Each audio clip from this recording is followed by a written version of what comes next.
Hello, everyone. Welcome to day six of our Trusting Your Visions journey.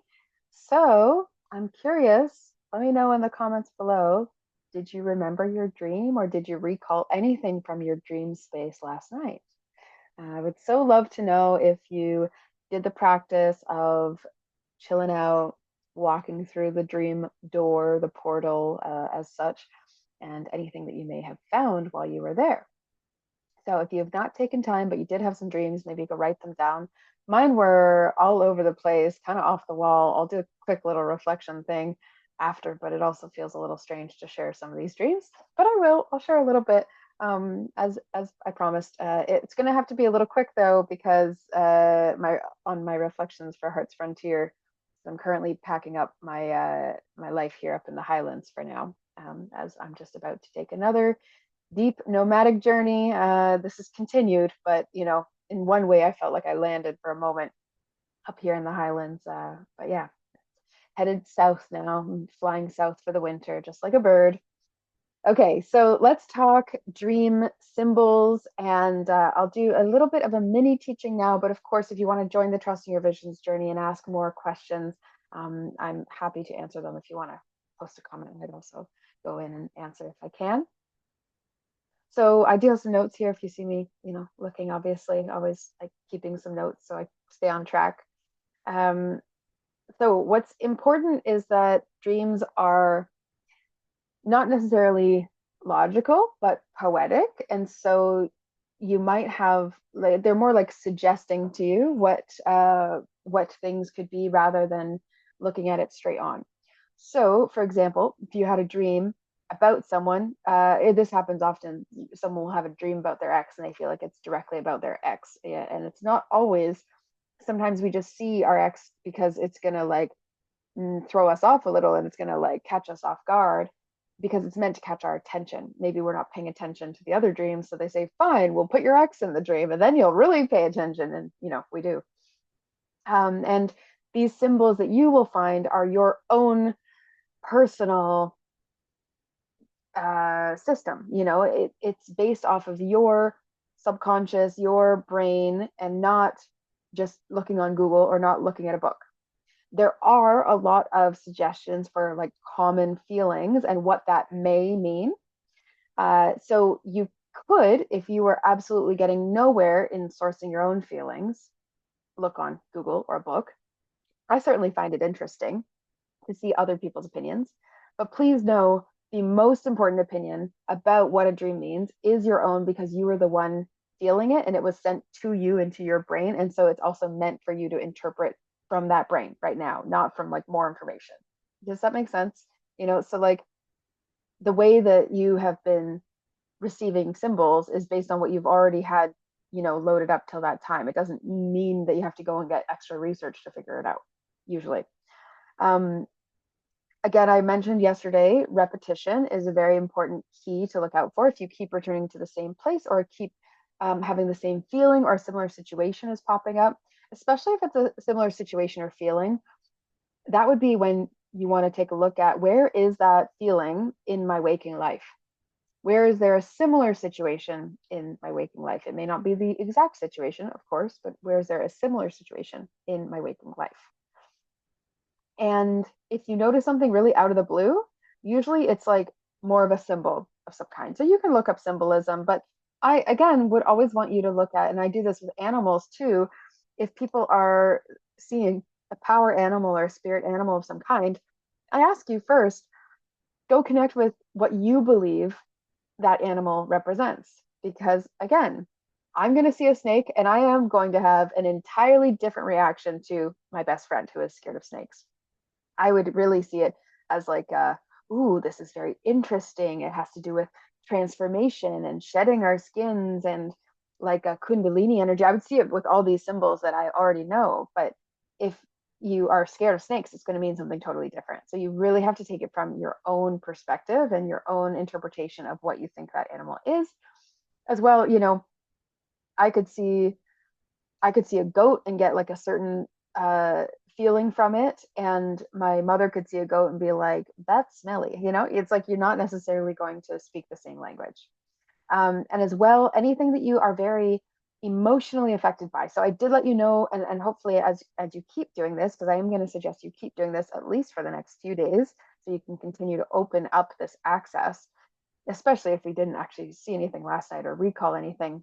Try again, try again, try again. You know, it's not going to hurt you. Keep putting that intention out before you go to sleep and doing some of these practices, opening, making sure your notebook is open, ready next to you. Um, when you are having an emotional reaction to something in a dream, that is very important. So there are a number of ways you could look at it. It's based on the situation, of course. Okay, you were trapped in a situation, but you felt very calm being away from it. Where in your life do you feel trapped, but you feel really good when you're just separated and away from it? That's interesting, right?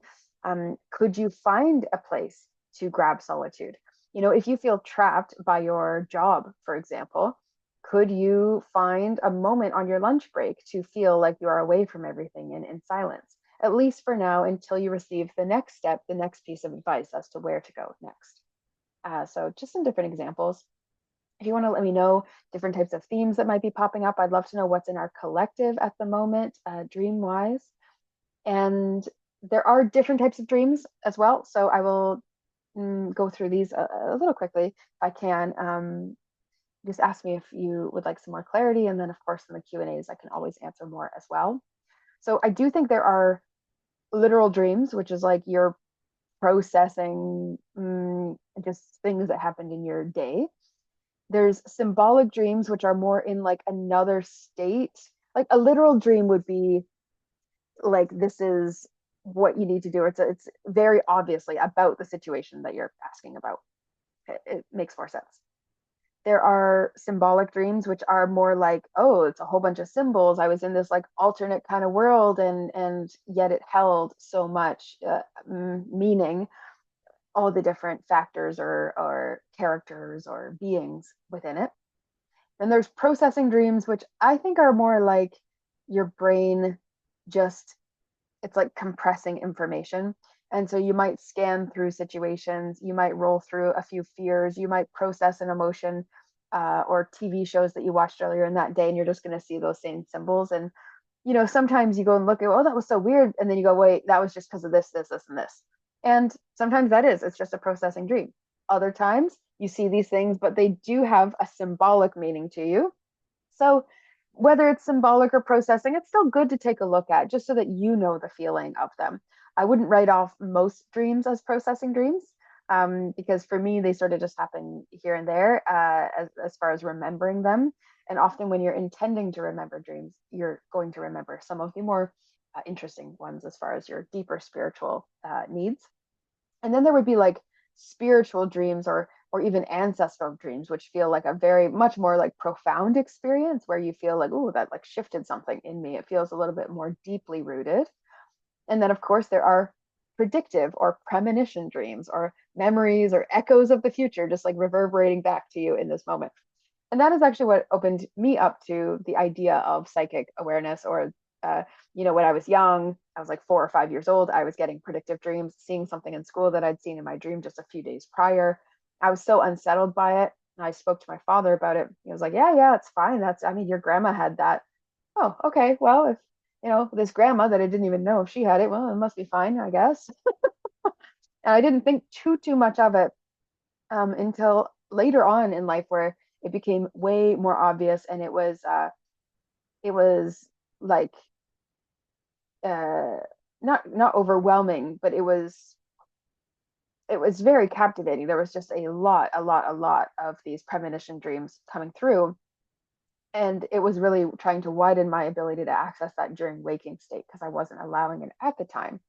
Nowadays I do, and I still have premonition dreams, usually about something about my future rather than just things that might happen, but more deeper future dreams, giving me insights about what longer term my life will look like. And that's how a lot of them have come in.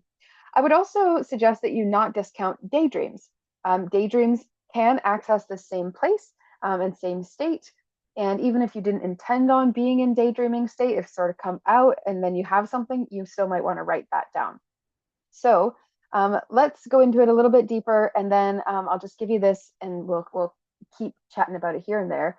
So first, it would be naming emotions that came up, right? And dreams are generally emotionally led.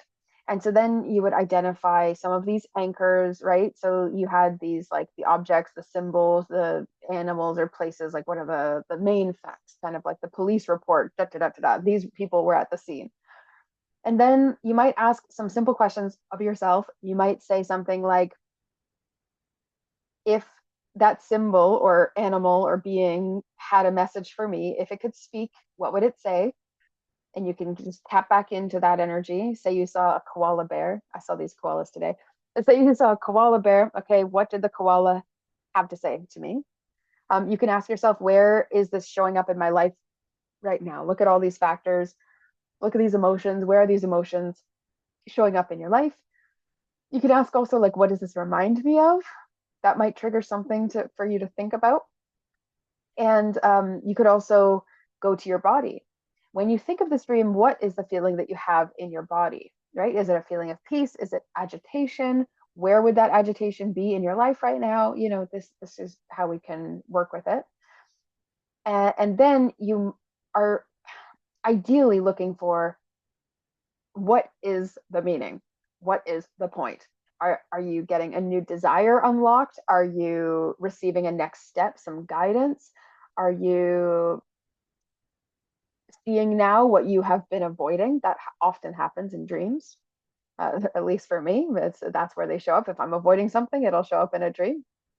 Is it maybe showing you a life that you are ready for or that you are craving, right? Like that desire piece, but deeper, like what you are actually ready to move on to? Or is it like revealing some sort of fear or some sort of worry that is sitting with you? So lots of different types, styles that might show up. Definitely, I can bring out more and more journaling prompts for you if you are still struggling to assess your dreams, but let's keep it simple for now. This is just the deeper dream coding and symbol, you know, assessments. So try one more time, definitely again tonight, to open up to Dream World. So this is one that requires a little more repetition, but I really believe it has a lot to give to us. And then tomorrow we're going to be exploring future self visioning and visioning the version of you that is already living the life that you're actually dreaming maybe right now. I certainly dream of my future life, whether I ask to or not. It arrives for me and then sometimes haunts me. Sometimes I'll have dreams for like 6 to 10 times. I'll have this dream and then I'll go fine. And as soon as I admit it, fine, I accept the mission. The dream goes away. So if any of you are finding that experience, that's my hot tip for you. So if you would like to join the Deeper Trusting Your Visions journey, I would love to support you in the group and have you in the WhatsApp, have you get all the replays, get the guidebooks and everything that you need to feel successful in this journey. I will be back again day after day, and I will be sharing these tools, but in greater detail for the folks who are actually in this program and who are in the Star All Access membership. And so you can go check that all out at oraclefest.com. Would love to see you in there and continue this journey with you. Okay, enjoy the rest of your day, everyone.